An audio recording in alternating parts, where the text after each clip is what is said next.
This episode and every episode of the Beer Guys Radio Show is brought to you by Ironmonger Brewing.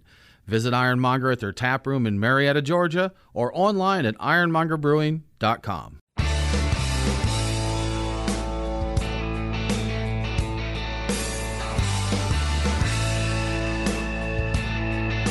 Open up a tab, grab a seat, and pour a pint.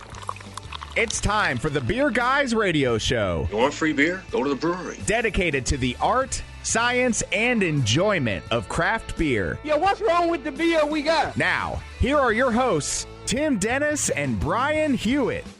And welcome to the Beer Guys Radio Show. We are broadcasting live from the Classic City Brew Fest in Athens, Georgia. Brian, the 25th annual 25th, yes. Classic City Brew Fest. I am Tim Dennis, and with me as always is my good friend and co-host, Brian Hewitt. Hey, Tim. So joining us today, we have a variety of guests. Right now, we have Owen Ogletree sitting in front of us, Brewtopia Events, the organizer of Classic City Brew Fest. We're going to have a few other people on. I believe we're going to have Cherry Street, the folks from Cherry Street. We'll have Cherry Street on and we've here. got some mystery guests, I think. We're going to have Arches Brewing on Arches here. is gonna and be we are on going here? to talk to Joseph Cortez, the executive director of the Georgia Craft Brewers Guild. No mysteries, Brian. Well, now we've got no mysteries. You've ruined the mystery, Tim. Tim. Together there. We know what's up. Okay, now we know what's up. Owen, thanks for joining us. Absolutely. Thanks for being here. Absolutely. Oh, and it's hot today. Yeah. It's Georgia in August, Right. and that means it's good. But we're actually in a cozy little place where we are right here. It's the best we could do. Everything's covered. We got some fans, but Yep. it's August. It is. It happens, man. But we're at a beer fest, so that's a good thing. So due to a little pandemic thing, we missed the 25th anniversary last year. Yeah, But you're back, supposed 25 to be years. April 2020. We moved it to August of 2020. That didn't work. Moved it to April of 2021. That didn't work, but we finally pulled it off. Here we go. Yes. We did it. Well, we finally made it. congrats on 25 years. Thanks very A much. lot of changes in beer in 25 years. Not just Georgia beer, but beer in general, huh? Seriously, yeah. Wow. Yeah, I bet. I Yeah. imagine it was all probably like Kvike ales and that at your first one, right? the very Back first in one. the 1500s or what have you. The first year we had Labatt's, Coors, Molson, Pete's Wicked, Sam Adams, Sierra Nevada, See? you know, and that's classics. That's what it's like. Guinness. That's it. Yeah. That's like the selection at an airport bar right now. Good stuff, man. Good stuff. And they're $30 each, And they're as we $30 found out in the each. news. Oh, Yeah, at least in New exactly. York. Yeah. Sure, yeah. How did it get started? What made you decide to get this thing going? Well, my friend who owned a homebrew shop with me in Athens in 1994 for the next 3 years, we went to the Great American Beer Festival in Denver, and we looked at each other and said, we need to bring this to Athens. We can do it in the Classic Center and get all the best beers and set it up exactly like a small version of the Great American Beer Festival. And we did that, and after the first year, we said, we'll never do this again. Because it was too much work and too much trouble. But everyone begged us, so we did it one more time, and it was much better the second time. So you have Classic City Brew Fest that you have here in Athens, Georgia. Uh-huh. And then we have the Atlanta Cask Ale tasting. Is it 17 years in on the ACAT? 17, yeah. Okay, Yeah. so good one there as well. Right. Have Cask Ales always been a part of Classic City Brew Fest? No, the first 15, 16 years, we didn't have any Cask Ales. Okay. And then I traveled to England so often, I fell in love with Cask Ale and bought a few casks and started giving them to brewers, and they started doing them. We had a little cask table of like 4 on there, and then it grew to 10, and then it grew to 20, and then this year we've got 52. 52 Cask Ales. That's something. Plus all the Athens breweries have a draft booth as well. Okay. Oh. Did you have your passion for Cask Ales prior to the homebrew shop days and the beer fest days? I really did, because I taught high school AP biology for years, and every summer I would go to Europe, and my favorite was going to pubs in England, and I couldn't understand why this flip keg of Carling over here was so bad, and this hand-pumped keg of English bitter was so good until I started researching and asking and talking to pub owners, and then I got to learn about cellarmanship and started getting books and training. Steve Homburg from the Chicago Cask Ale Festival taught me so much, and I just fell in love with it because it's so much fun. You can taste the beer and not a huge amount of carbonation, and brewers can put in oak chips, lychee fruit, strawberries, whatever. I've got a cask I did. I wanted it to be like an old-fashioned, so it's Southern Brewing Company Red Ale, and I put in a whole bottle of Angostura bitters and Woodford Reserve cherries, and we aged it in a Woodford barrel for 6 months, and it tastes like an old-fashioned. It turned out really well. How about that? Now, That does sound good. Yeah. these type of casks you're talking about here, these are not necessarily what the real L, the camera folks, would call a cask ale, right?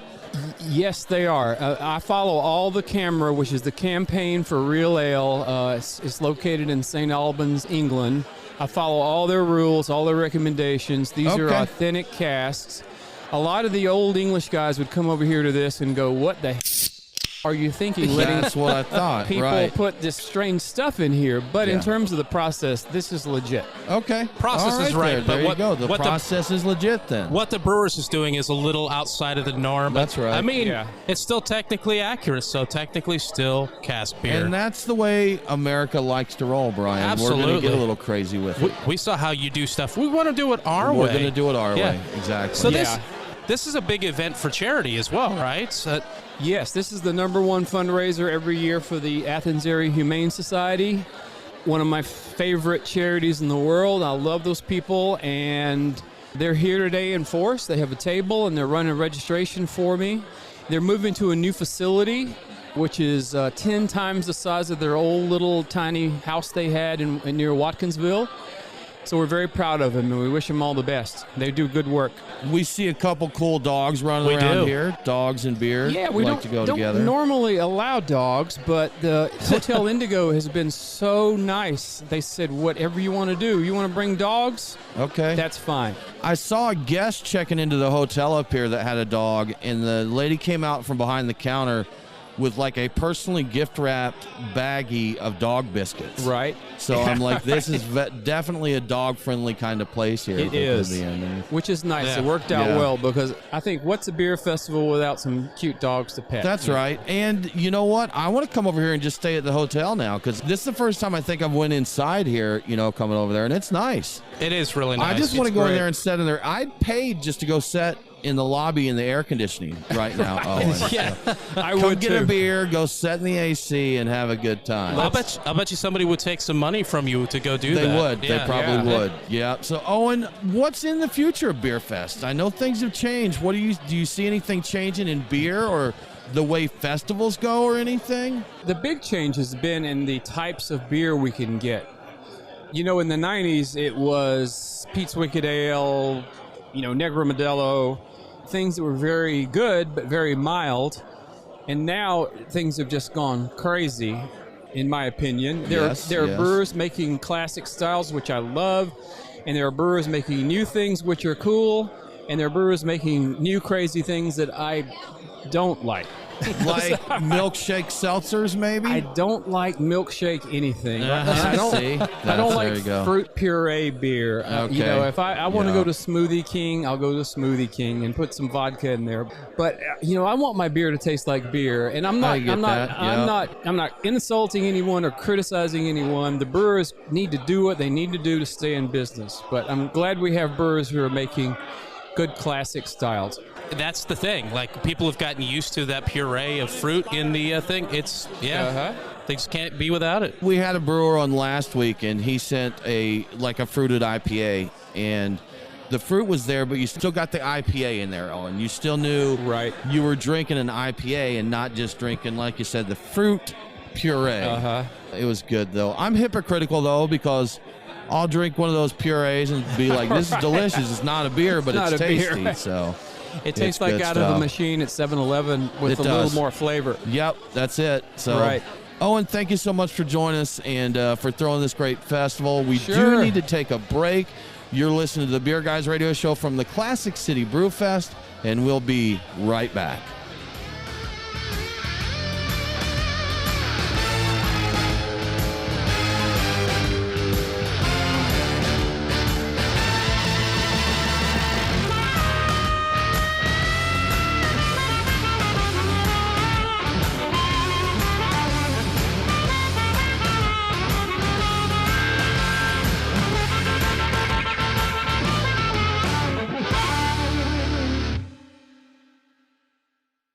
to the Battery in Atlanta? Be sure to check out the Terrapin Atlanta Brewery and Tap Room. Whether the Braves are playing at home or on the road, the Terrapin Brewery and Tap Room is always pouring all of our locally brewed Georgia beers like Hopsecutioner and High and Hazy, while also introducing small batch R&D beers created on our 5-barrel pilot system right inside the Brave Stadium. And if you're looking for great food, we've got you covered with Fox Brothers Texas-style barbecue. Stop by and see us today at the Terrapin Brewery and Tap Room at the Battery Atlanta. Patio season is here, and the Nest in Kennesaw, Georgia has plenty of outdoor space for you to enjoy a cold beer and some tasty barbecue. They've got 48 taps of great beer, wine, cider, and even hard seltzers, plus an impressive craft cocktail list, so there's something for everyone. If you're ready for some friendly competition, head over every Tuesday for trivia, or relax and take in the local talent with live music every Wednesday and Sunday. Enjoy the great weather while you can. Grab your friends and head to the Nest in Kennesaw, Georgia.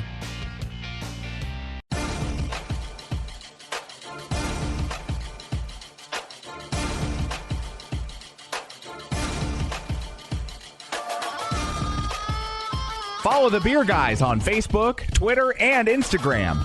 Boy, that escalated quickly. I mean, that really got out of hand fast. Now, back to the Beer Guys radio show. Welcome back to the Beer Guys Radio Show. Remember, all episodes are available on demand, so if you missed the broadcast, get the podcast. Beer Guys Radio is available on all popular and unpopular podcasting apps. Now let's get back to what's happening at Classic City Brew Fest. Classic City Brew Fest, Athens, Georgia, 25th anniversary. We have got the one and only Carey Charles here, Director of Sales for Arches Brewing. And Arches knows a little thing or two about lagers. Am I right? I've heard that. Yeah, we know what we're doing when it comes to lagers, for sure. Were you guys really the first ones to start to kind of have that focus in Georgia? If not the first, you were close, right? I think Max Lagers beat us by a little bit. They were there, true. 20 years or so, huh? It's in the name. It's in the name. I think they beat us by a little bit, but yeah, we're definitely one of the first commercially available breweries to focus on lagers. Yeah, the lager thing really is just a few years old. They've been in the background. I've been predicting it for like 5 years. And if you predict something long enough, I mean, I'm like, I told you. Yeah. I told you. You'll either die or it'll come true. Right. One of the two, you'll be vindicated. Either way. Yeah. Either way. Just by sheer brute force, you'll be right at some point. Yeah. It's like gambling. Eventually, you're going to win something. You may have spent $30,000 to win that $10, right. but you won. Yes. Exactly. Sooner or later.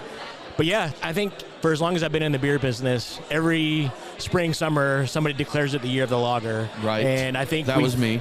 So I think it probably was you. I know our paths have probably crossed many times in the past. But I think every year somebody tries to make it the year of the lager, and I think the last like 2 or 3 years that really has become the year of the lager. And I think lagers are just kind of on the rise in general. I mean, I'm sure you see it out there when you're going to your favorite beer bars and beer festivals. More and more people are doing lagers, and it's taking a long time for people to do them right. Though I think a lot of people just kind of threw lager yeast into a tank and just cross their fingers and hope for the best. Yeah. I think one of the biggest things here, Brian, we're seeing people seek out lagers now. Yeah. Oh yeah. When I started predicting it, when we were hanging and seeing these breweries start to make craft lagers, here in Athens we had a Classic City lager. Yep. And before that there was one, I think an Asheville brewer had one that came around that when you went to these events and you went to the after parties, the brewers were drinking these lagers. Yep. And I'm like, they're making these really great lagers and they're taking the time to make a great lager. People are going to notice eventually. Yeah, absolutely. So now we're to the point to where a lot of people are actually seeking them out. We've got Arches Brewing making great lagers in Georgia. Yep. Halfway Crooks in the Summerhill area of Atlanta focuses. Yep. Round Trip Brewing. And people are going to these places. It's not just because of lagers on the menu. They're going there for the lagers. Right, exactly. Right? Yeah, absolutely. Yeah, and we're seeing that too. I mean, our Mexican Empire, which is our Vienna lager, it's our number one seller. It's gone up steadily I've only been with Arches since 2020. Obviously, right when the pandemic kind of kicked in. Right? Good timing.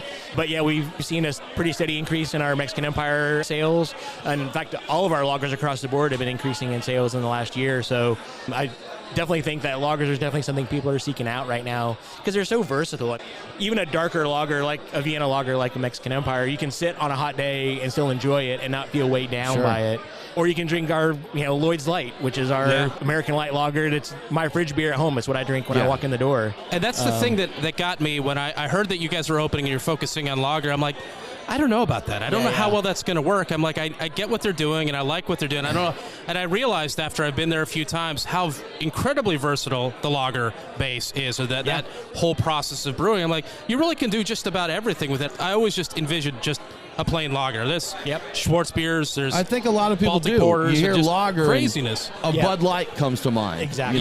But like Brian, you just mentioned the Schwartz beers. He was talking about, being able to drink the Vienna lager. Even the Schwartz beer is a drinkable. It's a hot weather beer, Absolutely. Yeah. So, I mean, it's definitely got some more roast behind it on that one, but I mean, it's still got a light enough palate that, on a hot day, because, I mean, we're in Georgia in the summer. Summer doesn't really end until November. That's right. And that beer comes out in September. So really by the time it's just getting cool enough to really enjoy like a big stout, this beer is still drinking really well.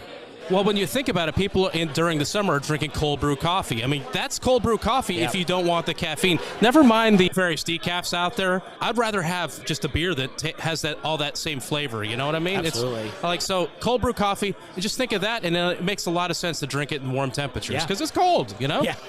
Did dark lagers turn you on to cold brew coffee, Brian? Because I know you didn't used to like the idea of drinking a coffee cold like that. I don't prefer my coffee cold typically, and maybe a little bit. It may you're have like, gotten me. what, I kind of dig this. All right, cold brew coffee, I'll give you a chance. To be honest, it had a little bit to do with lower acid levels in cold brew coffee and trying to save the stomach, especially if you're drinking sours, on top of that. You've got acid from coffee, then acid from sours, and they're all mingling, and they're like, maybe cold brew coffee's not a bad idea. Maybe we take that back just a little bit, Brian's over there with his lactose intolerance, drinking milkshake stouts, followed by acidic coffees, and then he just shoots straight lemon juice. He doesn't know what's up. So, yeah, exactly. It's like torturing himself. It is, man. I know what I shouldn't do. I'd still do it anyway. Sure. Right. Yeah. If you enjoy it, you're going to do it. Yeah, absolutely. So, Arches Brewing, Hapeville, Georgia. That's correct. And Hapeville, what a crazy place to open a brewery. I mean, at the time, there really wasn't much happening in Hapeville, right? No, but Hapeville, it's right next to the airport. We're less than a mile from Delta World headquarters. We're about a mile from Porsche's North American headquarters. And really, if you drove a straight line from our front door, we're probably less than a mile from the north runway of the Atlanta airport. Okay. But that area of town has always been kind of forgotten by the people that live in Atlanta. Okay. But the people that live there know what a hidden gem Hapeville has always been. Yeah. It's always had some cool little restaurants. Has the first Chick-fil-A ever. They're rebuilding it right now, so it's not open. But I mean, there's some great restaurants down there. Some great places to go. Like great art scene down there. The Beer Girl guys, they do a art walk every so often. Of course, I think during the pandemic it's not been happening, but they do that every so often. That's always a super popular event that people really like. So the city of Hapeville is kind of positioning itself to be an art center. Okay, and I saw you're getting a beer bar there.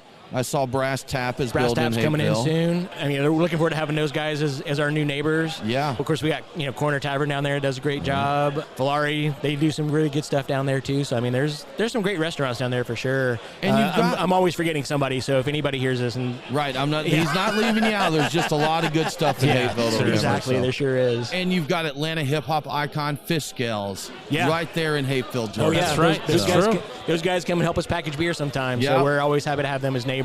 I think every time I've been down there. Do they package more than they drink? That's my question. Yes. Okay, but not by much. There you go. So, no, good dudes. I know every time I've been down there, I run into those guys. And Skinny comes and hangs around with us too. So, those guys are great neighbors. We're happy to have them down there. And they're working on their brewery now. Yeah, they have their spot. Kentucky Brewing. Yep, they're having their spot up near Mercedes-Benz. Yeah. That's where they're going to be opening their spot, right behind Pascal's restaurant there on Northside Drive. So looking forward to having those guys around too. So it's pretty cool. You like you said, the Benz is right there. You can see it right from out of their front parking lot. Oh, absolutely. Just looking up there. Yeah, I'm sure during game day, the place is going to be insane. I was going to say, pre and post game, that'll be the place to be for sure. Absolutely. Now, although you guys do a lot of lagers, it's not all about lagers at Arches. What else are people going to find there? We got our great IPA series that we're doing. We have our Low Vis IPA, which is pretty fantastic. A nice hazy IPA, a little different than most of the other ones. We're using a Norwegian yeast, Kvik in ours, rather than the normal English yeast. So it makes it a little cleaner, a little fruitier. Of course, Low Vis, we're right next to the airport. Had some pilots help us name the beer Low Vis for low visibility, so it's hard to see through. There you go. Yeah. I never even thought about that. The proximity of the airport, that makes a lot of sense. And then 00 Double IPA, which is out right now. You can find that on shelves right now. 00, and I always trip over this, so, forgive me for not being a professional radio person when I try to say it, but it's 0 visibility horizontally, 0 visibility vertically. So another hazy double IPA that we're doing. Double. That makes sense. Oh. I get it. I get it, man. Good Easy stuff. by the square foot. Yeah. That's it. Carey, thanks for joining us. Thank you for Arches having Brewing, me, Hayville, guys. Georgia. If you need a place to stop before you catch your flight, Arches Yeah. is the place to be. Or when you come in, if you need a beer. Yeah, come in a little early. Come Go grab to a beer with us. Arches. We're 6 minutes from the terminal, so Easy enough, man. Yeah, definitely come and see us on your way to or from the airport. Love to have you come by. Good stuff. Thanks, Yeah. Carey. Thanks, Appreciate guys. it. You're listening to the Beer Guys Radio Show at Classic City Brew Fest. We do need to take another break, but we'll be back right after this.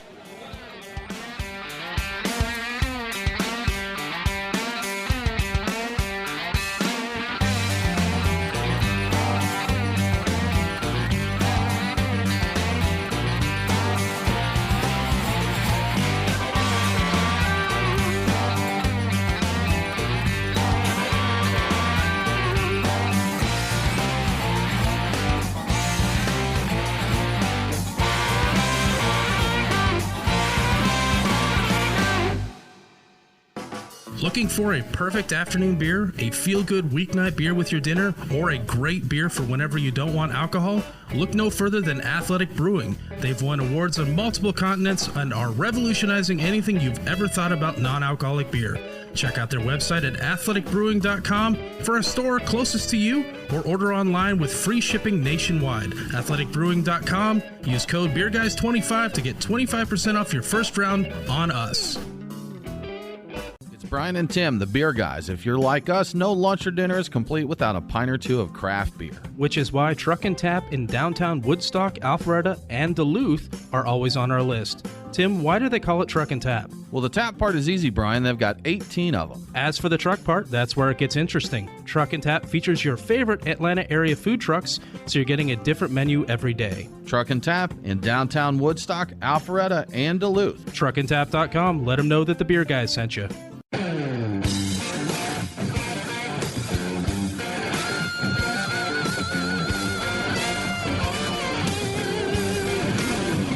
Follow the Beer Guys on Facebook, Twitter, and Instagram. Now, back to the Beer Guys Radio Show. Shake it back! Welcome back to the Beer Guys Radio Show. I want to give a shout out to one of our newest radio affiliates, WSLW 1310 AM in White Sulphur Springs, West Virginia. Catch Beer Guys Radio on WSLW every Sunday at 9 p.m. Now let's get back to what's happening at Classic City Brew Fest. You know, I'm going to leave the full story for later, Brian, but WSLW in White Sulphur Springs, that's where my family is generationally years and years and years ago. And there's a lot more weird twist to this story that we're going to get a brewery from White Sulphur on the show. I'll tell the story then. We'll find out the whole scoop. Find out I'm then. intrigued. But right now, we have the hotness from Georgia in here right now. We have Cherry Street Brewing. We have Nick Tanner, owner, co-owner, founder, brewmaster. All the above. All Everything. the above. All For of now, all of the yes, all above. of Doctor Everything. And we have Ramsay Florence here. Ramsay is the director of sales for Cherry Street Brewing Company. Yes, sir. Growing up, Ramsay, we've known you a long time. You may have heard Ramsay with us before with Ironmonger Brewing, where our Yes. studio is, formerly there. Now making magic with Cherry Street. So, Yes, sir. guys, thanks for joining us here at Classic City Brew Fest. Thanks for having us on. Absolutely, absolutely. Nick, Cherry Street Brewing. So, a lot of growth for you here recently, correct? We really appreciate y'all supporting us through the years. Sure. It's those little things like the yearly awards, like for people to go on and vote. And we've had some beers on there rank over the years. You know, that really goes a long way for breweries like us. And, Good. You know, and the support throughout the years. And but we couldn't have gotten to this far without the support. I mean, it is all support. And between customers and great people like y'all and the radio. But we've done a slow and steady growth, and having the 2 brew pubs in Atlanta or North Atlanta. And, if you don't know out there, Georgia's got some weird laws where breweries and brew pubs have different licenses. Brew pubs are more restaurants with breweries, where breweries are more manufacturing facilities and whatnot. So they're pretty different as far as the licensing goes. We're expanding to Chattanooga, Tennessee, which is not like Georgia. It has the same license that you can just add on to. And so we're opening our production facility up there after all these years. So with that, and I'm imagining you will be able to and have to do this, but by manufacturing in Tennessee, you can bring that back into Georgia and distribute it easier than you could from your breweries in Georgia. Is that correct? Not technically legality-wise, okay, but more the logistics and the manufacturing side, bulk buying and buying power and the space. We don't. Right. Our brew pubs Okay. don't have space, so you're buying everything at the lowest cost of goods. Where now we'll be able to have better purchasing. We're getting our own canning line, so it'll really make a big difference on our operation style. You know, speaking of awards, Nick, your Halcyon Brew Pub did win Atlanta's very best fish and chips, as voted by me personally. Well, thank you. I actually voted that way also. I go up there every now and then when I'm really jonesing for fish and chips more than anything else. I'm like, I need to head up to Halcyon. Yeah. It may not be a shock, but it is in our top 3 most sold I item can see there. that, yeah. I'm going to brag a little bit. I got a little special treatment there one time because it's a dinner item, or it was last time I was there, but I didn't know it, and I'm like, oh, I see the fish and chips are dinner, and I was there early. They're like, we got you. We can make got this you. happen. I'm like, you guys are the best, man. I hope so. So yeah, if you make it to Halcyon, try the fish and chips. Definitely. As recommended by the beer guys. Also, try the beer. I mean, you should try the beer Sure, while you're there. it's going to go well with the fish and but chips, definitely man. get the fish and chips. The beer is good. Yeah. Speaking of beer, we were talking earlier before this. So you said there are big changes coming for Step and Razor, which is a personal favorite of mine. And what's happening with Step and Razor? So Step and Razor is going to be going into 12-ounce 6-pack cans. We've been doing it for almost 5 years now, but 4 years in 16-ounce 4-packs. And the expansion and growth for us at Chattanooga is really getting us into a different sector in the industry, looking at different retailers, grocery, convenience, or a lot of golf courses around us. I mean, it's funny having people drink 16-ounce Step and Razors on the golf course, but they do it up by us. So it does help with the handicap. We have the records to prove with that. Yeah. Okay, there you go. But we found Ramsay to really help us take on that increased distribution outlet, and his experience in the past is with bigger chain stores and that distribution relationships. And we forever has been small batch and one-offs, and that's a different target market than what we're getting into now. Ramsay's goal and why we brought him on is to really help with that new uncharted territory for us. Yeah, because Ramsay, you've played both sides, both teams there, right? You've been in distribution, you've been in retail, you kind of know how both sides of that game work, right? All 3. For Ironmonger, we were very unconventional in the sense we wanted to go after retail first before mom and pop. So it was a very different sales strategy. Right. And for me, that was a giant learning curve. And that was something where the next position I had, which was at Modern Hops, we were going down those avenues and getting to look at and explore it, and it brought a lot of just experience with me. Because they are difficult to navigate, and regretfully, most of them are one-strike systems where if you do go awry and miss something, it's hard to come back. So I'm very excited because I want to indoctrinate the masses with Step and Razor. It's a beer I've loved from the first time I drank it, to actually be able to sell it and to be a fundamental part of the growth. Like, I couldn't be happier to be able to do that. And I'm looking forward to next year to like that becoming a reality where I do want it everywhere. You know, I think I hear a lot. You were talking about being kind of north of Atlanta, Nick, and I've seen a lot of people in Atlanta because if you're what we call ITP Atlanta, inside of the perimeter, inside of the 285 Atlanta loop, they don't like to head out of that loop, man. That is almost like a belt that keeps them. It's the cell wall there that keeps them in. And so I've seen people say a lot. They're like, oh, the Cherry Street I've tried, I loved, but man, they're incoming, you know, and that. But worth the trip, I'll say. And obviously it definitely hasn't impacted you there. But, you know, growing like that, being kind of out in the suburbs, when you originally set up your brewery, did you think of coming into Atlanta, or was coming, this is home, this is where we're going to be? That's a great question, and thanks for asking that. When Cherry Street started 8.5 years ago, almost 9 years on 12/12 this year, we started out wanting to be a neighborhood brew pub chain, more or less. We wanted to have a handful of neighborhood brew pubs. That's what a pub is. A pub is a public house. That's the center point in certain communities, and the goal originally was to have a handful of these brew pubs in different neighborhoods like Dunwoody and different things like those types of areas to have that little brew pub. Well, when we started distributing, we then realized that distribution could go far, and when we opened, we were the 22nd brewery in Georgia, so we had a lot of opportunity for distribution. And that kind of took away our desire or intention to open more locations in that we were distributing, which wasn't originally in the plans. But then we had the opportunity for Halcyon, and now we're getting our logistics and our packaging under control. We would like to see some more brew pubs. The goal for us is to have 3 Halcyon-style pubs at Greater Atlanta over the next 5 years. So we'd like to open a couple more.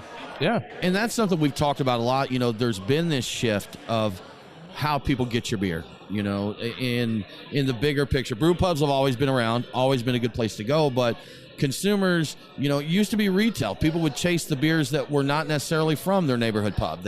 Stuff from Michigan, from the Northeast and that. But now people really have embraced local, and local, the definition of what is local continues to get smaller and smaller. Oh yeah. It's not in my state, it's not in my city, it's in my neighborhood. That's local beer.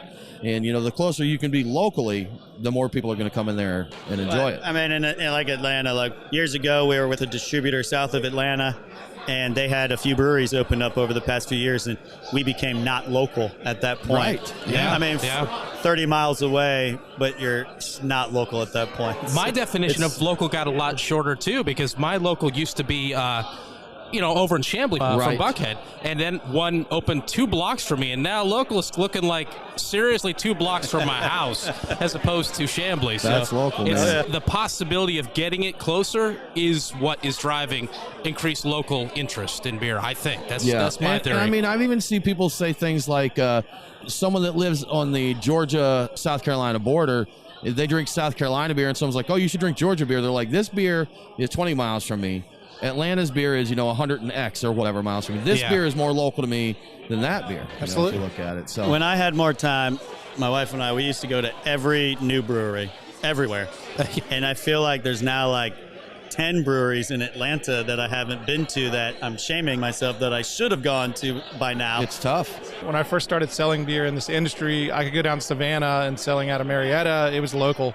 And that always just tickled me that I'm 4 hours away. But you see that change the last time I went down there, which was before the pandemic. Like, it wasn't local anymore. It was like almost you're treated as if I'm 1,000 miles away instead of, having stuff that's only a couple hours away. These guys aren't even local beer. Not even local. What, guys, you're local enough for me. I'm in Woodstock, but Cumming, Halcyon, Alpharetta, good for me because it's great beer. Yes. It's great food. Cherry Street Brewing. Guys, thanks so much for joining us. We really appreciate it, man. I always appreciate y'all. Absolutely. Thank you so much, Nick. We appreciate it. Beer Guys Radio, we're full of appreciation here today, Brian. Yes. We have to take a break, but we'll be back very soon with more from Classic City Brew Fest.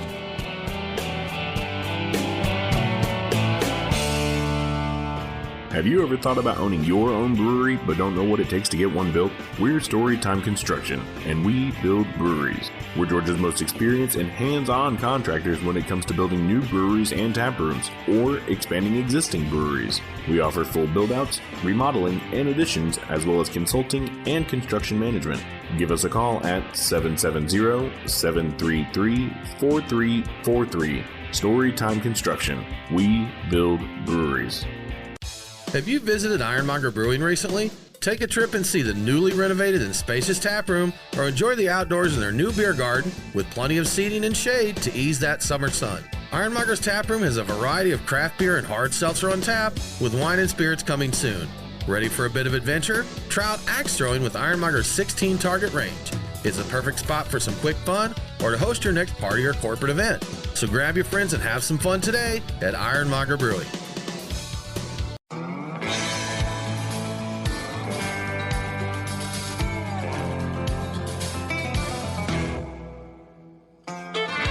Follow the Beer Guys on Facebook, Twitter, and Instagram. Next Friday is Hawaiian Shirt Day. So, if you want to, go ahead and wear a Hawaiian shirt and jeans. Now, back to the Beer Guys Radio Show.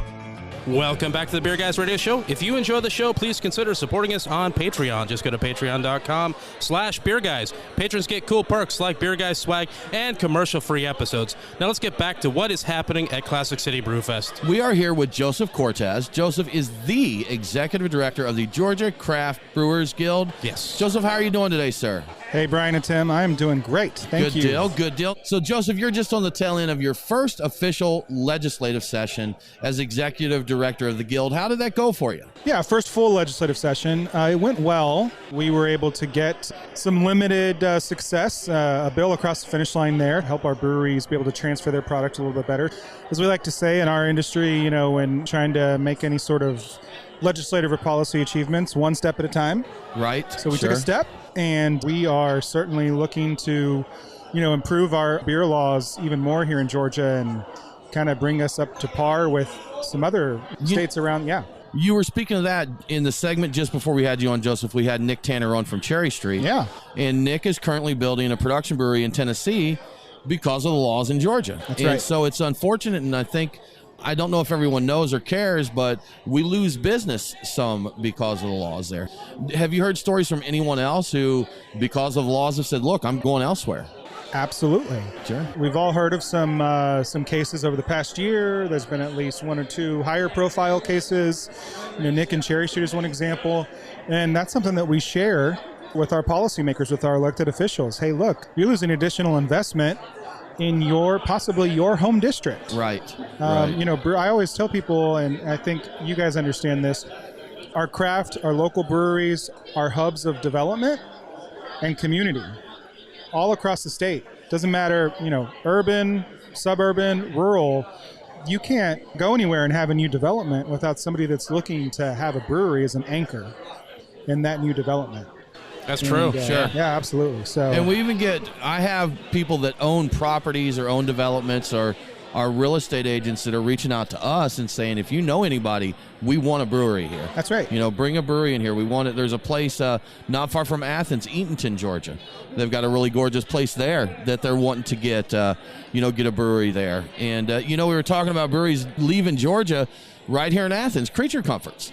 They went out to California. All the way to California. It was not friendly for them to build another location. That's right. Within the state. I'm not sure if it was the full reason, but Red Hair opened a place up in North Carolina. Is that correct? The Carolina coast. I think that was the reason for that. It was a little bit due to our laws. And I know a lot of breweries want to expand to other locations. Sure. But we also know that these breweries have mentioned that the restrictive laws here have impacted them going outside of the borders. And that drive for increasing local, convenient, well-made beer is the reason why everybody wants the anchor brewery there. So do what you can from a legal standpoint, lawmakers, to make this possible. Right. Think of that sweet tax revenue. I know that's all you guys really care about in the end say of things. So the state, that's pretty much it. Joseph, we know that when you look on the business side versus the consumer side, that what people want the most, they don't always align there. Sure. From your brewers, what do they want to see most out of the changes in the Georgia laws right now? Well, look, I think they want to be able to sell more beer, and that also includes selling more beer direct to consumers. And it's really important when we talk about this. We have a system in Georgia called the 3-tier system. Traditionally, it's been seen as you have your manufacturer, without obviously giving a full class right now on your segment here. You've got your manufacturers, you've got your distributors, your wholesalers, and you've got your retailers. And there's a number of great reasons that the system flows that way. But we think, and it's been shown, nationwide in a majority of states around the country, that we can have more access to market for our independent local craft brewers that does not undermine the integrity of the 3-tier system, right? That gives more choice, which is good. And it's also good for the second tier, right? So they're able to actually really help our folks that want to have that access to, the retailer outlets and other retail locations. But we think that, and our brewers really most importantly, feel that they need more access direct to consumer. It's been done in other states, and the other segments of the industry have done quite well, actually. So we'd like to see some laws modernized, really is the way we put it. It's time to modernize beer laws in Georgia. We've seen the direct to consumer and more access to market. Mm-hmm. We see some small brewers that come up. They may even be gypsy brewers, that do a single batch here and there. Maybe they've got 2 beers that they brew. They're having trouble getting distributors to take them on because the distributors say it's not worth it for these tiny batches of beer. So if this small brewer could go, and we actually ran into each other a couple weeks ago, Joseph, we were talking a little bit about this, that if they had the ability, a brewer had the ability to distribute, say, within their city, their county, 5-mile radius, whatever it may be, these small brewers could get off the ground a little bit more, and it really gets their name out in the market. So when they do grow, because now people know their beer because they can get it, then they need to go to these, they need to go to the distributors. And look, this is not an either-or choice. This is a choice that also helps continue to have distributors and wholesalers and retailers thrive in this state. But we've got to stop keeping one of the tiers down because it's seen as some sort of either benefit or detriment to the other tier. Right. Whatever tier that is, or other stakeholders, I'll say, which is a better way to put it in the industry. if we actually modernize our system in Georgia and allow our local independent craft breweries to have a little bit more freedoms, to get them access to market, increased access. And sometimes, and oftentimes, that will be through the wholesaler. Right? That's part of the choice. That's great. Ultimately, it's great for consumers, which is what we're all about. Yeah, that's get it to the consumer. And speaking of that, Joseph, we've seen the discussions online. The consumer side of that, do you focus any on consumer needs, or are your specific interest in the legal interest focused on the brewing as a Brewers Guild? Yeah, so as a Brewers Guild, we are officially, the 501c6 nonprofit trade association for the actually licensed brewing industry in Georgia. We are the association for the industry. I think oftentimes, there's a role there for consumers to get engaged, and a lot of that is, local advocacy within their own brewery. Right.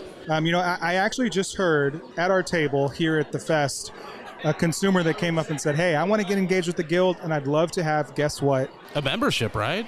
A membership, but what was their ultimate goal in terms of advocacy? Raising the ABV. I was going to ask you. I was going to ask you Yeah. what was the most demanded thing from consumers, because you run into them occasionally, even though you're really thinking of the brewers, when you're representing. But you have to be getting a lot of feedback from the average consumer. Is the ABV cap the biggest thing for the consumer right now? I would say, just anecdotally, we get a lot of feedback from consumers that would like to see the ABV raised. So I think that's something that, we as an industry need to pay attention to, because we always want to have a focus, obviously, towards the consumer. And that's really the entire reason we exist. But it's also about education and educating the consumer, educating our industry. That's a big role that I play, is helping bring along our members to, and it's painstaking, because I will tell you that the legislative process is not always the most logical process. I didn't follow legislation a lot until I got involved in beer. I would just I'd catch the footnotes version. What's going up? What happened with it? That's it. And then I followed it more intimately, and it really drove me to want to drink more beer, Joseph, following these laws through and how things work. Yeah. So. I suspect it all makes sense. If you were able to be a fly on the wall in all the secret meetings that go on, you would perfectly understand why everything happens, because I think it's a lot of horse trading behind I don't know that you would, even with that kind of access, right? I'm a fly on the wall in some of those meetings, a good amount of those meetings. Not all. Still not getting it? As much as you can get it, right? It's not so much about getting it. It's a matter of learning how to work within the system, and sometimes that's helping change the system. But look, I tell our folks, I'm like, we could go down and spend a majority of our time trying to change the way things work in terms of how to get things done at the state capitol or other halls of power in the state, or we could focus on advocating for our position and really making good, because look, and I'm biased here, right? But I think we've got the right arguments on our side. I think we do, We've got the consumers on our side, unquestionably. Yeah. Right. So, I think that we're going to be able to make some additional changes, and we want to work with, other stakeholders in the industry to do that. We don't think that as manufacturers we should be the adversaries. We want to work hand in hand with folks who want to work with us. But we'll continue to build our case, and as I actually have a new slogan today. I heard somebody say something and it rung a light bulb went off in my head. I said, vote for Georgia beer. Good way to live by. You know what, Joseph, that's all the time we got. Thanks. We don't have to have you on again to talk more in depth about this, but thanks for what you do, for taking care of Georgia beer. We Cheers, appreciate guys. it. Thanks for what y'all do. That about wraps it up, Brian, for this episode of the Beer Guys Radio Show from Classic City Brew Fest. Join us next week. More Georgia beer, Brian. We're not always about Georgia beer, but we do have more Georgia beer. I do drink a fair amount of Georgia beer. Terrapin Tap Room from Brave Stadium will be on. Ooh. For more craft beer info, follow us online. We are Beer Guys Radio on Facebook, Twitter, and Instagram. Thanks for tuning in. Have a great week, and don't forget to drink local. Cheers.